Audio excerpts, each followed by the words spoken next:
بسم اللہ الرحمن الرحیم، السلام علیکم۔ جی ہاں، آپ دیکھ رہے ہیں مارکیٹ لائیو اور میں ہوں ندیم مولوی۔ اس پروگرام میں اکثر آپ لوگوں سے یہی عرض کرتا ہوں کہ سٹاک مارکیٹ کے اندر جذبات کے ساتھ نہیں بلکہ ہوش و حواس کے ساتھ کام کیا کریں، اور بیسیکلی سٹاک مارکیٹ کام ہی انہی لوگوں کا ہے جو اسٹریٹجی کے ساتھ عقل مندی کے ساتھ کام کرتے ہیں، اور لاکھوں کروڑوں لوگوں کو ہزاروں کی تعداد میں جتنے بھی انویسٹرز ہوتے ہیں، لاکھوں کروڑوں جتنے بھی دنیا بھر میں کام کر رہے ہوتے ہیں، آپ ان کو ہرا کے پیسے کماتے ہیں۔ اس کا مطلب یہ ہے کہ آپ کا رسک حلال ہے۔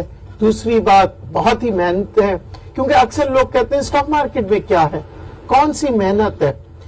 میں آج آپ کو بتا دوں، جتنی سٹاک مارکیٹ میں محنت سے آپ پیسے کماتے ہیں، شاید ہی دنیا میں کہیں پہ بھی کوئی ایسا کام ہو جس کے اندر آسانی سے پیسے مل جاتے ہو۔ ظاہر ہے سٹاک مارکیٹ بھی ایک مشکل کام ہے، یہاں پہ بھی آپ کو اپنے عقل اور شعور کا استعمال کرتے ہوئے اپنے پیسوں کو استعمال کرنا پڑتا ہے۔ اب ہم بات کریں گے دنیا بھر کی سٹاک مارکیٹ کی، کیونکہ اکثر لوگ یہ کہتے ہیں کہ جی پاکستان میں بیٹھے لوگ یہی سوچ رہے ہوتے ہیں کہ جی ہم پاکستان سٹاک مارکیٹ کا ہی ایک میکینزم ہے جس کی وجہ سے سٹاک مارکیٹ اوپر جاتا ہے، جو کہ غلط بات ہے، ایک غلط فہمی ہے۔ پاکستان سٹاک ایکسچینج جو ہے پاکستانی خبروں کے ساتھ ساتھ انٹرنیشنل خبروں کے اوپر جو بھی خبریں ہمارے پاس پاکستان میں آتی ہے اس کا بھی امپیکٹ لیتا ہے۔ میں ایک مثال دے دیتا ہوں، جیسے کہ پاکستان کے اندر جیسے چینی پروڈکٹس جب آنے لگتے ہیں، امپورٹ کرتے ہیں آپ، اور چینی انویسٹرز آتے ہیں، اکانومی کے اندر آپ دیکھتے ہیں کہ مختلف چینجز نظر آتی ہے، تو فورن سٹاک مارکیٹ کے اندر آپ دیکھ رہے ہوتے ہیں اس کا ریاکشن آتا ہے۔ اب یہ چین کے جو لوگ ہیں کس طرح سے کیسے کام کر رہے ہیں، کیا چیز ایکسپورٹ کر رہے ہیں دنیا بھر میں، اور پاکستان کے اندر ان کی معیشت کا کیا اثرات پاکستان پہ آتا ہے، اور پھر ہم بات کر رہے ہوتے ہیں امریکہ کی۔ جی ہاں، امریکہ اور چائنا کا ٹریڈ وار چلتے جا رہا ہے، اور دنیا بھر کی سٹاک مارکیٹ میں، ہم صرف پاکستان کی سٹاک مارکیٹ کی بات نہیں کریں گے بلکہ دنیا بھر کی سٹاک مارکیٹ کے اوپر اس کا اثر آتا ہے۔ جی ہاں، کل ایک معاہدہ ہوا ہے چین اور امریکہ کے درمیان، جو کہ وہ یہ کہہ رہے ہیں کہ جی ہم ایک ہی جگہ پہ بیٹھ کے ہماری جو ڈفرینسز ہیں ہم اس کو ختم کرنے کی کوشش کریں گے، اور وہ دن طے کیا گیا ہے 15 اگست کا۔ جی ہاں، 15 اگست کو جو ہے بائیلیٹرل ٹریڈ جو ہے چین اور امریکہ کے درمیان جو ٹریڈ ایگریمنٹس ہے اس کے اوپر بات کی جائے گی، اور اگر یہ کامیاب ہو جاتی ہے تو پھر آپ دیکھیں گے دنیا بھر کے اندر سٹاک مارکیٹس جو ہیں وہ ایک پازیٹیو نوٹ کے ساتھ کھلیں گی۔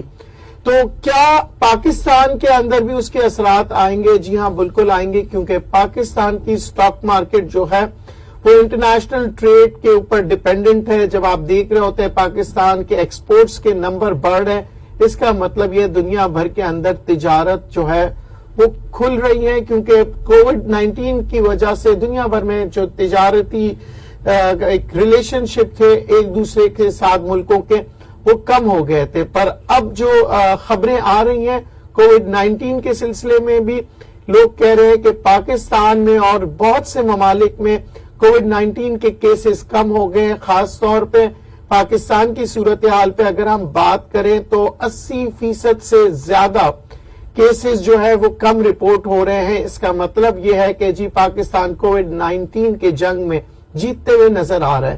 اب پاکستان سٹاک ایکسچینج میں کون لوگ ہیں جو جیت رہے ہیں؟ بلومسبرگ کی کل ایک رپورٹ آئی تھی، بلومسبرگ نے کہا ہے کہ دنیا کے اندر پاکستان دوسرے نمبر پر ہے جس نے کووڈ-19 کے اندر سٹاک مارکیٹ میں بہت ہی کامیابی کے ساتھ لوگوں نے کام کیا اور منافع کمایا۔ تو مبارک ہو آپ سب کو جن لوگوں نے اس کووڈ-19 کے ہونے کے باوجود سٹاک مارکیٹ کے اندر کام کیا۔ اب ہم اپنی مارکیٹ پہ نظر ڈالتے ہیں، کیونکہ کل اور پرسوں ہم 2 دن مارکیٹ بہت پریشان کر رہی ہے انویسٹرز کو، کیونکہ مارکیٹ انڈیکس جو ہے وہ 40,300 سے واپس نیچے آیا، مارکیٹ نے ڈپ لیا، اور ڈپ لینے کے بعد جو ہے واپس مارکیٹ جو ہے اوپر آئی۔ آج مارکیٹ 300 پوائنٹ سے زیادہ تیزی دکھا رہی تھی، اور اس کی وجہ لوگ یہی کہہ رہے تھے کہ ہو سکتا ہے کہ یہ ایک چھوٹا سا کریکشن تھا جو مارکیٹ نے لے لیا اور اب مارکیٹ دوبارہ اپنی اونچائی کی طرف جائے گی.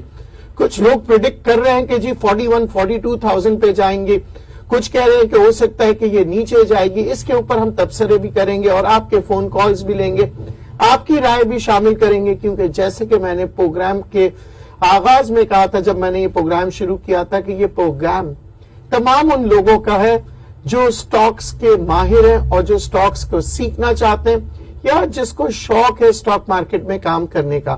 تو میرے جو کافی اچھے دوست ہیں جنہوں نے گروپس بنائے ہوئے ہیں, ان کے اندر کئی ایکسپرٹس بیٹھے ہیں, میں ان کو بھی دعوت دیتا ہوں کہ وہ آئیں, اس پروگرام کا حصہ بنے, فون کیا کرے, اور آنے والے وقتوں میں ہم کوشش کریں گے کہ ایسے گیسٹ بھی بلائیں جس سے آپ لوگوں کو فائدہ ہو. پر وہ میرے خیال سے ابھی کچھ وقت لگے گا, کیونکہ میں چاہ رہا ہوں کہ کچھ مہینوں تک تو آپ لوگوں کو پتہ لگ جائے کہ جی سٹاک مارکیٹ کا میکینزم کیا ہے.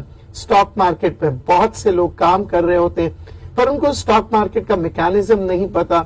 بہت سے لوگ تو ایسے میرے معصوم انویسٹرز ہیں جو لوگوں کے کہنے پہ پیسہ لگا رہے ہیں, اور میں ایک ہی درخواست کروں گا تمام بروکرز سے, ایسے لوگوں کا کانفیڈنس ہرگز مت توڑیے گا, کوشش کیا کریں ان کو صحیح ایڈوائز دیں.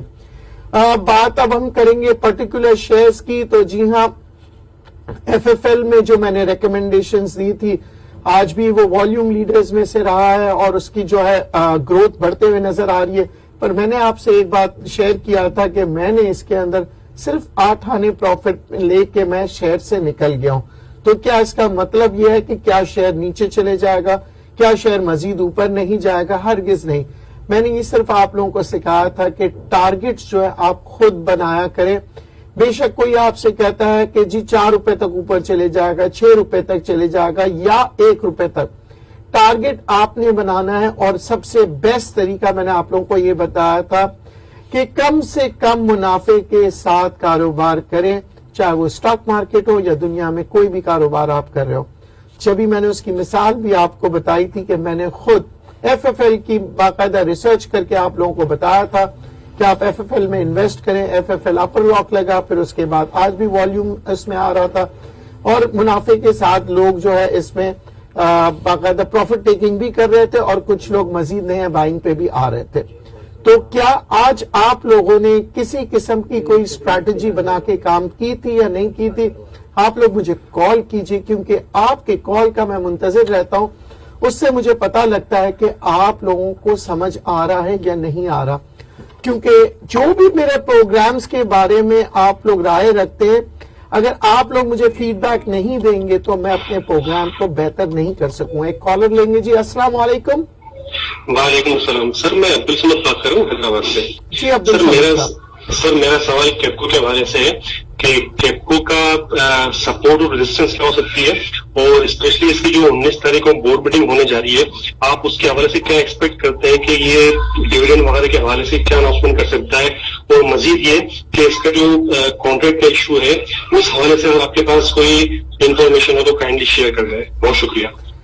دیکھیں, کیپکو بہت ہی بہترین شیئر ہے, اور اس کا جو کانٹریکٹ کا ایشو ہے وہ میں نے آپ سے پہلے بھی عرض کیا تھا, موسٹ لائکلی اس کا جو مسئلہ ہے وہ حل ہو جائے گا. کوئی ایشو مجھے اتنی نظر نہیں آ رہی ہے, کیونکہ یہ کیپکو میں اور جے پی جی ایل جو کہ کمپنی بند ہو گئی اس میں بہت فرق ہے.